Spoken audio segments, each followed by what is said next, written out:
എന്തൊക്കെ പറയാം, എന്ത് പറയാം അല്ലേ? ഞാൻ പ്രത്യേകിച്ച് ഇപ്പോൾ പറയാനുള്ള സംഭവം എന്താണെന്ന് വെച്ചാൽ ആ ബുക്ക് വായിച്ചു. അതിനുശേഷം നമ്മൾ ഒരു തവണ കണ്ടു, ഭയങ്കര തിരക്കിലായിരുന്ന കാരണം കൊണ്ട് ഞാൻ എന്തോ പറഞ്ഞു എന്ന് തോന്നുന്നു. ഗംഭീരമായിരിക്കുന്നു, കയ്യിൽ നിന്ന് വയ്ക്കാതെ വായിച്ചു തീർത്തു. ഞാൻ ആ പുസ്തകത്തിൽ മോനേട്ടനെ കുറിച്ച് ഒരു വരി പരാമർശിച്ചിട്ടുണ്ട്. ജീവിതത്തിൽ എനിക്ക് തോന്നുന്നു ഈ അഭിനയം വേണ്ട എന്ന് എന്നോട് പലരും ചോദിക്കും, എന്താണ് അഭിനയിക്കാത്തതെന്ന്. അഭിനയം വേണ്ട എന്ന് തീരുമാനിക്കാൻ കാരണം മോനേട്ടനാട്ടോ. എന്നെ കുറേ ചീത്ത പറഞ്ഞിട്ടുണ്ട് സൂര്യദാഹം സിനിമ ചെയ്യുമ്പോഴേ, അല്ലേ? പക്ഷേ ഞാൻ ആ ചീത്ത പറഞ്ഞതൊന്നും എല്ലാവരും ചീത്ത പറയാറുണ്ട് കൂട്ടത്തിൽ കൂടെ. എനിക്കിത്തിരി കൂടുതലായിരുന്നു മോനേട്ടാ. എന്നെ നല്ലോണം ചീത്ത പറഞ്ഞിട്ടുണ്ട്. അതിന് പറഞ്ഞുവിട്. എന്താണെന്നറിയോ, എൻ്റെ ചീത്ത എനിക്ക് ഓർമ്മ എന്താന്ന് വെച്ചാൽ, ഒരു വേലിയുടെ അപ്പുറവും ഇപ്പുറവും നടുക്ക് ഒരു മുൾവേലി, ഇപ്പുറത്ത് രവിമേനോൻ നടക്കുന്നു, ഞാൻ അപ്പുറത്ത്, അല്ലേ? ഞാനതിൽ രവിമേനോന്റെ അമ്പലത്തിൽ നിന്ന് കഴകച്ചോറ് കൊണ്ടുപോകുന്ന അങ്ങനത്തെയൊക്കെയുള്ള ചില സീൻസുകൾ മാത്രമേ എനിക്ക്. ഞാൻ രവിമേനോന്റെ നായിക. അപ്പോൾ ഞങ്ങളിങ്ങനെ നടക്കുമ്പോൾ എനിക്ക്, നമ്മളീ മദ്രാസ്, അപ്പം ഈ നാട്ടുമ്പുറമല്ല, ഈ നടക്കുമ്പോൾ എനിക്ക് പേടി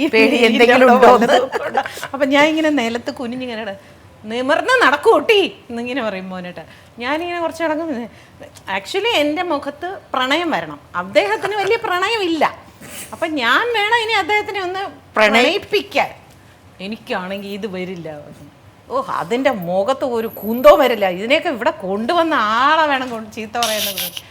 അന്ന് ഞാൻ തീരുമാനിച്ചു, ഇത് നമുക്ക് പറഞ്ഞ പടിയെല്ലാം തോന്നുന്നു. പിന്നെ ഞാൻ അഭിനയിച്ചിട്ടില്ല കേട്ടോ. ചേച്ചി ചീത്ത കേട്ടിട്ടുണ്ടോ അഭിനയിക്കുമ്പോൾ? അയ്യോ, ആണോ? പ്രത്യേകിച്ച് ഒന്നാമത്തെ ഭാഷ അറിയാത്ത കാരണം ഒരുപാടൊന്നും അറിയില്ല. പക്ഷെ മുഖം കൊണ്ട് നമുക്ക് റീഡ് ചെയ്യാൻ പറ്റുമല്ലോ. അപ്പം അങ്ങനെ കുറേ കിട്ടിയിട്ടുണ്ടെന്നാണ് തോന്നുന്നത്. ഇത് ആരെയാണ് ചീത്ത പറയാണ്ടിരിക്കുന്നത്? ഒന്നാമത്തത് ഡയറക്ടർ അവാർഡ് വരുന്നെന്ന് പറഞ്ഞു കഴിഞ്ഞാൽ ഞാൻ വേറെ വഴിക്കാണ് നടന്നു പോവുക. അത്രയും പേടിയായിരുന്നു. പിന്നെ ഞാൻ ഡബ്ബിങ് തുടർന്ന് ചെയ്യാൻ തുടങ്ങിയപ്പോൾ ഡബ്ബിങ് തിയേറ്ററിൽ വെച്ച് അതിൻ്റെ ഇരട്ടി ചീത്ത. പക്ഷെ അത് ഞാൻ വിട്ടില്ല മോനേട്ടാ. അഭിനയം വിട്ട മാതിരി ഞാൻ ഡബ്ബിങ് വിടില്ല എന്ന് തീരുമാനിച്ചു. മംഗളം നേരുന്നൊക്കെ എന്നെ കൊണ്ട് ഡബ് ചെയ്യിപ്പിച്ചിട്ട് എന്നെ പറഞ്ഞു വിട്ടിട്ടുണ്ട്. അതെയാ? അത് പിന്നെ വേറെ ആളെ കൊണ്ടാണ് ഡബ് ചെയ്യിപ്പിച്ചത്. അന്ന് ഭയങ്കര സങ്കടമായിരുന്നു, അയ്യോ എന്നെ കൊണ്ട് ഡബ് ചെയ്യിപ്പിച്ചിട്ട് എന്തിനാ പറഞ്ഞു. പക്ഷെ കുറെ കഴിഞ്ഞപ്പോൾ ഡബ്ബിങ് ശരിക്കും മനസ്സിലായി എന്തുകൊണ്ടാണ് മോനേട്ടൻ അന്ന് എന്നെ പറഞ്ഞു വിട്ടത് എന്ന് എനിക്ക് മനസ്സിലായി. ശാന്തകൃഷ്ണയ്ക്ക് ഡബ് ചെയ്യാനായിട്ടേ. പക്ഷെ അത് ഞാൻ ഈ വക സംഭവങ്ങളൊന്നും എൻ്റെ മനസ്സിൽ സ്ഥായിയായിട്ടുള്ള ഓർമ്മിക്കുന്ന പഴയ കാര്യങ്ങൾ അതൊന്ന് പറഞ്ഞേ. ഏത്? ഒന്നും ഓർമ്മയില്ല. എന്താ ഓർമ്മിക്കുന്നത്? കാരണം ഇത് ആ നിമിഷത്തിലും ആ മുഹൂർത്തത്തിലും ഉണ്ടാകുന്ന ദേഷ്യം ഇത് മാത്രമേ ഉള്ളൂ. അല്ലെങ്കിൽ പിന്നെ അത് ഇന്നാൾ ഇങ്ങനെയാണെന്നുള്ള ഒരു ധാരണയൊന്നും വെച്ച് കിടക്കുന്നില്ല. നമ്മളെപ്പറ്റി മറ്റുള്ളവർ പറയുമ്പോഴാണ് നമുക്ക് ഓഹോ ഇങ്ങനെയാണോ. ശുഭയൊക്കെ ചില ലേഖനത്തിൽ എഴുതിയിട്ടുണ്ട്, ഇങ്ങനെ ഒരു സ്കൂൾ മാസ്റ്ററെ മാതിരിയാണ് പഠിപ്പിക്കുന്നത്, ഡയറക്റ്റ് ചെയ്യുന്ന രീതി എന്നൊക്കെ. ഓ അങ്ങനെയാണോ എന്ന് ഞാൻ ധരിച്ചിട്ടുണ്ട്. പക്ഷെ അങ്ങനെയല്ലേ വേണ്ടത് എന്നും ചിന്തിച്ചിട്ടുണ്ട്. ആ പേടി എനിക്ക് വാസ്തവത്തിൽ മാറിയത് എപ്പോഴറിയോ? അങ്ങനെ ഒരു അവധിക്കാലത്ത് സിനിമ ഡബ് ചെയ്യുമ്പോഴാണ്. അപ്പോഴേക്കും എത്ര കാലം കഴിഞ്ഞു. പിന്നെ അല്ല അത് എത്ര പടത്തിൽ ഡബ് ചെയ്തപ്പോഴും ചെന്നൈയിൽ, അപ്പോഴൊക്കെ നമ്മൾ ചെന്നൈയിലല്ലേ ഡബ് ചെയ്ത്. അപ്പോഴൊക്കെ എൻ്റെ മുമ്പിൽ മോനേട്ടൻ വളരെ കർക്കശനായ ഒരു സംവിധായകനായിട്ടായിരുന്നു, ഒരു മനുഷ്യൻ. പക്ഷേ അങ്ങനെ ഒരു അവധിക്കാലത്തൊക്കെ ആയപ്പോഴത്തേക്കും വെരി ഗുഡ് എന്നിങ്ങനെ പറയുമ്പോഴാ ഓ ഇങ്ങനെയൊക്കെ പറയാനും അറിയാമല്ലേ എന്നിങ്ങനെ ഞാൻ ആലോചിച്ചു. അപ്പോൾ ഞാൻ വിചാരിച്ചോ ഞാൻ ഇത്തിരി ഡബ്ബിങ് പഠിച്ചു എന്ന് തോന്നുന്നു. അപ്പോഴാണ് എനിക്ക് തോന്നിയത്. ഒരു തവണ ഒരു ദിവസം പ്രിയൻ എന്നോട് ഒരു കാര്യം പറയുന്നുണ്ട്. വേണു നാഗവള്ളിയുടെ പടത്തിൻ്റെ ഒരു കമ്പോസിങ് മറ്റുമാണ്.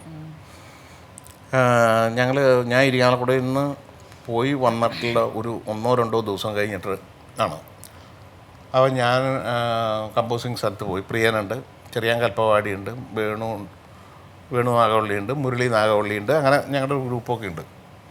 അങ്ങനെ തമാശയും കാര്യങ്ങൾ. അപ്പോൾ പ്രിയനേക്കാളൊക്കെ വളരെ അടുപ്പം എനിക്ക് വേണു നാഗവള്ളിയായിട്ടും ചെറിയാച്ചനായിട്ടൊക്കെ ഉണ്ടല്ലോ.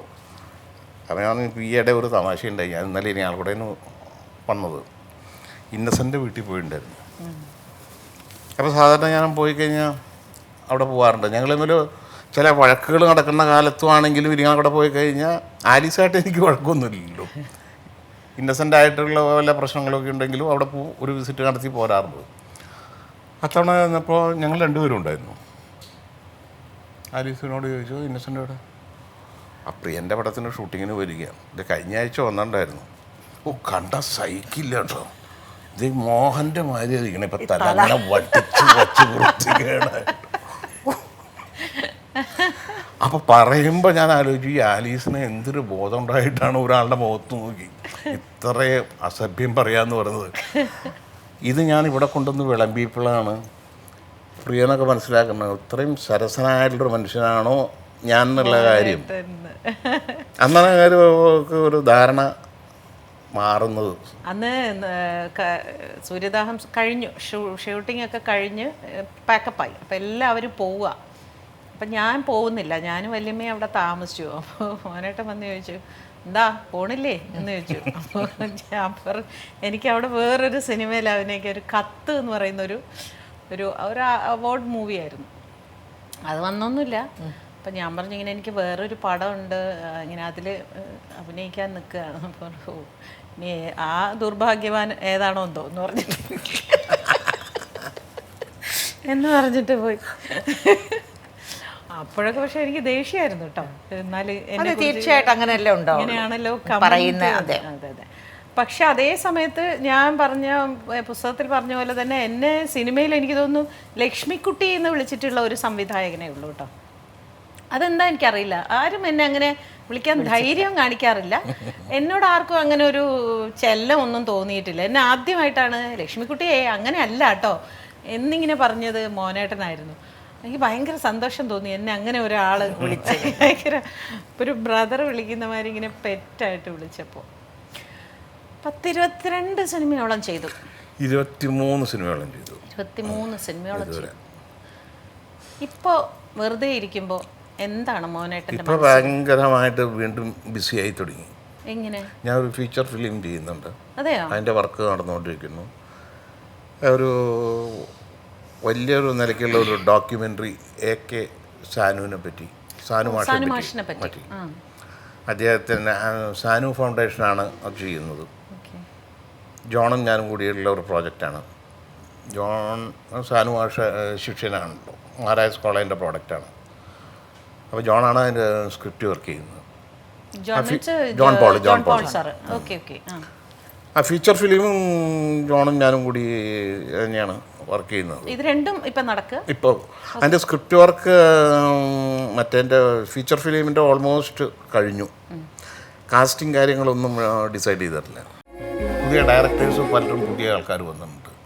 അതും വളരെ ശ്രദ്ധിക്കപ്പെടാവുന്ന ഡയറക്ടേഴ്സായിട്ടും മാറിയിട്ടുണ്ട്. മോനേട്ടൻ ചെയ്ത ഒരു ആ കാലഘട്ടത്തെ സിനിമ ഇപ്പോഴത്തെ സിനിമ ലോകവും മാറിയിട്ടുണ്ടോ, അല്ലെ മേക്കിംഗ് മാറിയിട്ടുണ്ടോ എന്നൊക്കെ ശ്രദ്ധിച്ചിട്ടുണ്ടോ, നോക്കാറുണ്ടോ?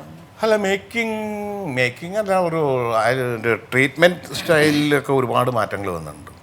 പക്ഷെ അത് നല്ല രീതിയിലുള്ള മാറ്റങ്ങൾ വന്നിട്ടുണ്ട്. നല്ല രീതിയിലുള്ള മാറ്റങ്ങൾ വരുന്ന പടങ്ങൾ കുറവാണെന്ന് മാത്രമേ ഉള്ളൂ. ആ കുറവായിട്ടുള്ള പടങ്ങൾ ശ്രദ്ധ പിടിച്ചു പറ്റുന്ന പടങ്ങളായിട്ട് വന്നിട്ടുണ്ട്. പുതിയ ഡയറക്ടേഴ്സ് പലരും പുതിയ ആൾക്കാർ വന്നിട്ടുണ്ട്. അതും വളരെ ശ്രദ്ധിക്കപ്പെടാവുന്ന ഡയറക്ടേഴ്സായിട്ടും മാറിയിട്ടുണ്ട്. എന്തായാലും ഈ ഒരു ഗ്യാപ്പിന് ശേഷം ഞാൻ ചെയ്യാൻ പോകുന്ന പടത്തിനും എൻ്റേതായിട്ടുള്ള ഒരുപാട് മാറ്റങ്ങൾ സംഭവിക്കും തീർച്ചയായിട്ടും. കാരണം ഒന്നാമത്തെ സിനിമയായിട്ടുള്ള ഒരു അടുപ്പം ഓഡിയൻസിന് കൂടി വരുംതോറും സിനിമയുടെ ഭാഷയ്ക്കുള്ള വ്യത്യാസം വന്നുകൊണ്ടിരിക്കും. ഇപ്പോൾ തമിഴിൽ പണ്ടേ നമ്മൾ പറയാറില്ലേ, മലയാളത്തിൽ അത്രയും സ്പൂൺ ഫീഡിങ് ആവശ്യമില്ല, അതാണ് ഇതാണ് മറ്റോ, അതേമാതിരി തന്നെ പറഞ്ഞാൽ മതി. ഇതേമാതിരി തന്നെയാണ് ഈ ഫിലിം കൾച്ചർ അഡ്വാൻസ് ആവുന്നതോടുകൂടി നമുക്ക് ചില കാര്യങ്ങൾ അവിടെ കണ്ട ആളെന്താ ഇവിടെ എന്നുള്ളൊരു ചോദ്യം വരാതിരിക്കും. അത് സിനിമയാണ്, സിനിമയുടെ ഒരു സ്റ്റൈലാണ്, അതിൻ്റെ ഒരു ടേക്കിങ്ങിൻ്റെയോ അതിൻ്റെ കട്ടിങ്ങിൻ്റെ രീതിയാണെന്നുള്ള കാര്യം ഓഡിയൻ മനസ്സിലാക്കാനുള്ള ബോധം ഓഡിയന് ഉണ്ടായ കാരണം കൊണ്ട് തീർച്ചയായിട്ടും ഓഡിയന് എങ്ങനെ ഉണ്ടാവുന്നത്, പുതിയ ഡയറക്ടേഴ്സ് ആ മെത്തേഡിൽ പടം വർക്ക് ചെയ്ത് കാണിച്ചു കൊടുക്കുമ്പോൾ അത് ആക്സെപ്റ്റ് ചെയ്ത് കഴിയുമ്പോൾ മനസ്സിലാവുമല്ലോ. പിന്നെ ആ മെത്തേഡുകളും ആ അഡ്വാൻസ് രീതികളും പ്രയോഗിക്കാൻ വേണ്ടിയിട്ടുള്ള ഒരു ധൈര്യം കിട്ടും. ചിത്രാഞ്ജലിയിൽ ആദ്യമായിട്ട് ആവിഡ് ഓപ്പൺ ചെയ്തത് ഞാനാണ്. ധൈര്യമായിട്ട് ആവിഡിൽ എഡിറ്റ് ചെയ്തതാണ് അങ്ങനെ ഒരു അവധിക്കാലത്ത് എന്ന് പറഞ്ഞ ഫസ്റ്റ് പടം. അതിനു മുമ്പ് എൻ്റെ സുഹൃത്തുക്കളായിട്ടുള്ള പല ഡയറക്ടേഴ്സും ആവിഡിൽ എക്സ്പെരിമെൻ്റ് ചെയ്ത് നോക്കിയിട്ട് പിന്നെ വീണ്ടും പ്രിൻ്റ് എടുത്ത് പിന്മാറിയ ആൾക്കാരുണ്ടായിരുന്നു. പക്ഷേ പിന്നെ ഈ പുതിയ ടെക്നോളജി വന്നിരിക്കുന്നത് ഇപ്പോൾ തന്നെ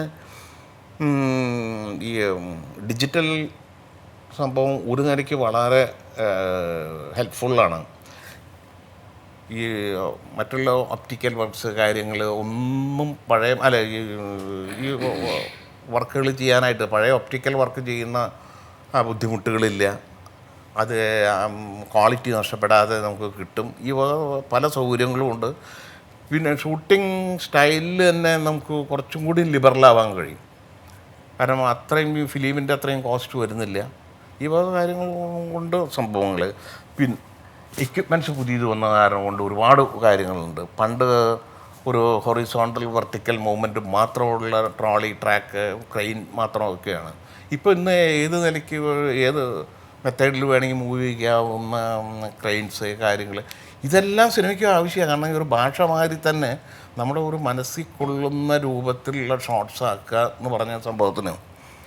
അല്ലെങ്കിൽ വെറും കൺവെൻഷണൽ മെത്തേഡിലുള്ള ഷോട്ട്സുകൾ ഇന്ന് വിട്ട് മാറണമെങ്കിൽ അതിനനുസരിച്ചുള്ള എക്യുപ്മെൻറ്റ്സ് ഉണ്ടാവണം. ആ എക്യുപ്മെൻറ്റ്സൊക്കെ പുതിയതായിട്ട് ഇപ്പോൾ വന്നു തുടങ്ങിയത് തീർച്ചയായിട്ടും ഭയങ്കര ഹെൽപ്ഫുള്ളാണ്. ഇപ്പോൾ നമ്മൾ കുറച്ച് വർഷങ്ങളായിട്ട് കണ്ടുവരുന്ന ഒരു സംഭവമാണ് മോനേട്ട, ഷൂട്ട് സമയത്ത് ഡയറക്ടേഴ്സ് മോണിറ്ററിൽ നോക്കിയാണ് ഷോട്ട് ഓക്കെ ആണോ ഇല്ലയോ എന്ന് പറയുന്നത് അല്ലേ. പണ്ടൊക്കെ എന്ന് പറഞ്ഞാൽ കംപ്ലീറ്റ് ഇങ്ങനെ നോക്കും, ഇവർ വരുന്ന കറക്റ്റ് ആണോ ലൈറ്റ് ഇതെല്ലാം അല്ലേ. അത് ശരിക്കും നല്ലതാണോ അത്? ഈ മോണിറ്ററിൽ നോക്കിയിട്ട് ഓക്കെ എന്ന് പറയുമ്പോൾ ഒരു ആർട്ടിസ്റ്റിന് നമുക്ക് ഈ ഇവർ കൊടുക്കുന്ന കൗണ്ടർ എക്സ്പ്രഷൻ കറക്റ്റ് ആണോ, അവർ വന്ന് നിന്ന പൊസിഷൻ ഇതെല്ലാം നമുക്ക് മോണിറ്ററിൽ നോക്കിയാൽ കറക്റ്റായിട്ട് കിട്ടും? ചിലരെ സംബന്ധിച്ചിടത്തോളം അങ്ങനെയായിരിക്കും. പക്ഷേ ഞാൻ എന്താ വെച്ചാൽ മോണിറ്ററിൽ രണ്ടാമതേ പോയി നോക്കാറുള്ളൂ. ടേക്ക് കഴിഞ്ഞതിന് ശേഷമേ.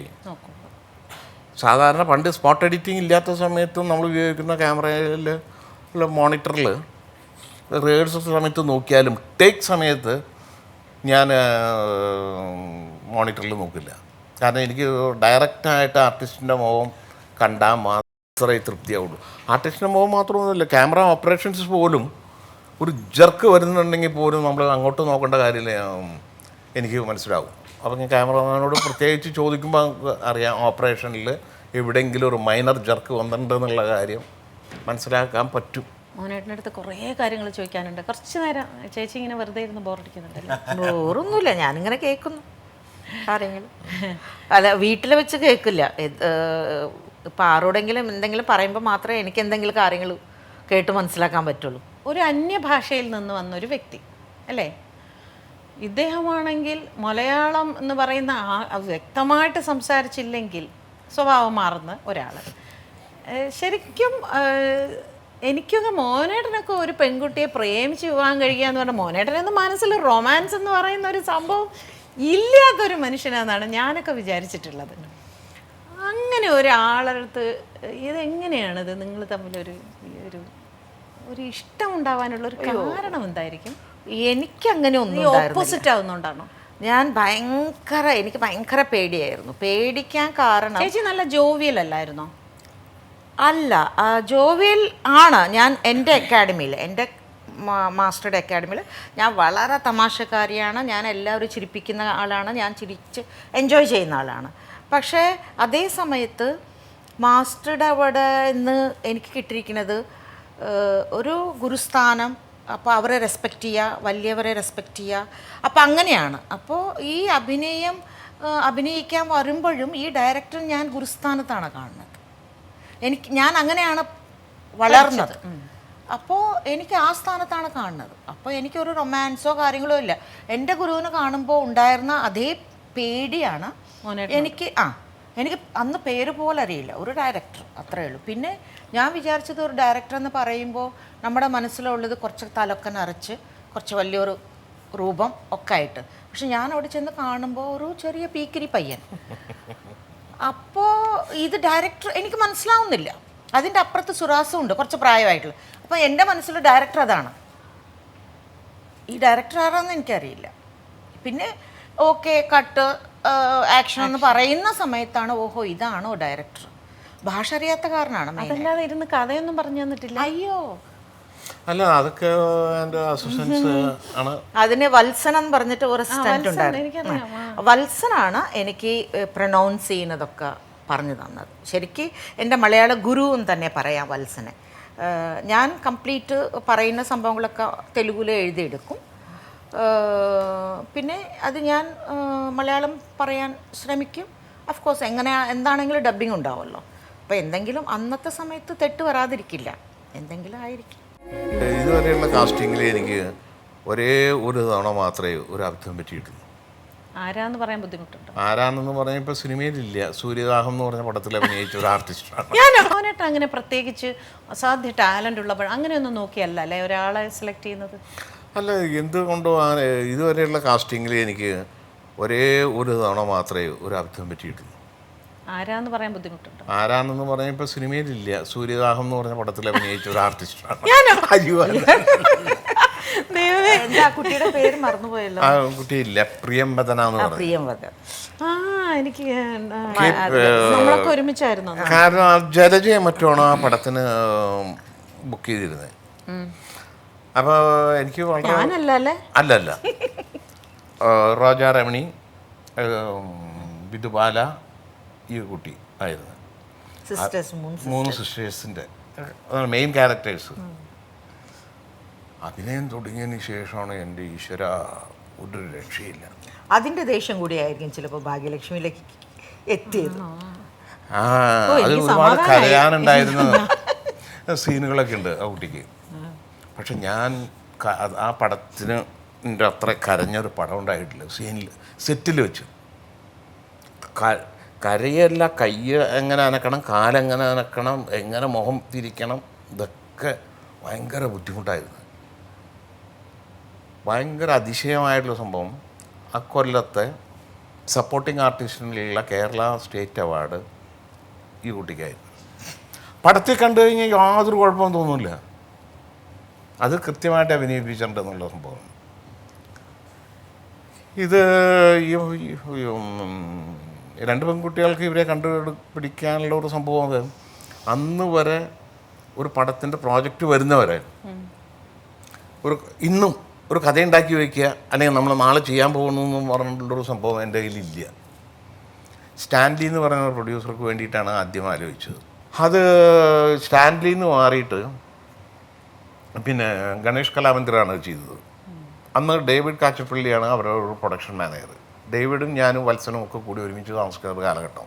അപ്പോൾ അതിന് ഒരു അന്നുണ്ടായിരുന്ന സിസ്റ്റത്തിലുണ്ടായിരുന്ന ഒരു ഹീറോ സംഭവങ്ങളും സെറ്റപ്പൊന്നും ശരിയാവില്ല. കുറേ സൊഫിസ്റ്റിക്കേറ്റഡ് ആയിട്ടുള്ള ഒരു ഹീറോയിൻ വേണം, അങ്ങനെ വേണം, മറ്റുള്ള പല കാര്യങ്ങളും അങ്ങനെ തീരുമാനിച്ച് അങ്ങനെ പുതിയ ഹീറോയിനെ തേടിയാണ് അവസാനം ഇവരുടെ അനുവിന് കൃത്യമായിട്ട് അറിയില്ല. ഇവരുടെ ചില റിലേറ്റീവ്സ് പ്രൊഡ്യൂസേഴ്സും കാര്യങ്ങളൊക്കെ ഉണ്ട്, ഫിലിം പ്രൊഡ്യൂസേഴ്സ്.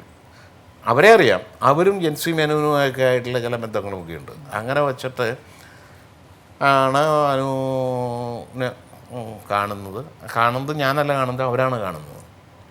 അത് ജെൻസി മേനോനെ വരുമ്പോഴാണോ മോനേട്ടാ? അല്ല, അതിന് മുമ്പ് കണ്ടു ഞാൻ. അത് കഴിഞ്ഞിട്ട് ഇവർ കണ്ടു. ഷീ ഈസ് നോട്ട് സൂട്ട് എന്ന് പറഞ്ഞിട്ടാണ് അവർ പറഞ്ഞു. ഷൂട്ട് ഫോർ വേറെ ഒന്നിനെ കൊണ്ടല്ല, ഹൈറ്റ് പോറാന്നുള്ള ഒരു സംശയമാണ്. ശോഭയും ഞാനും നോട്ട് ഫോർ ഷൂട്ട് എന്ന് പറഞ്ഞാൽ എന്നെ അങ്ങനെ പുച്ഛമായിട്ട് കളയണ്ട. എന്തോ സംഭവം. അത് കഴിഞ്ഞതിന് ശേഷം ഞാൻ ഇവരുടെ ഒരു പ്രോഗ്രാം പോയി കണ്ടു.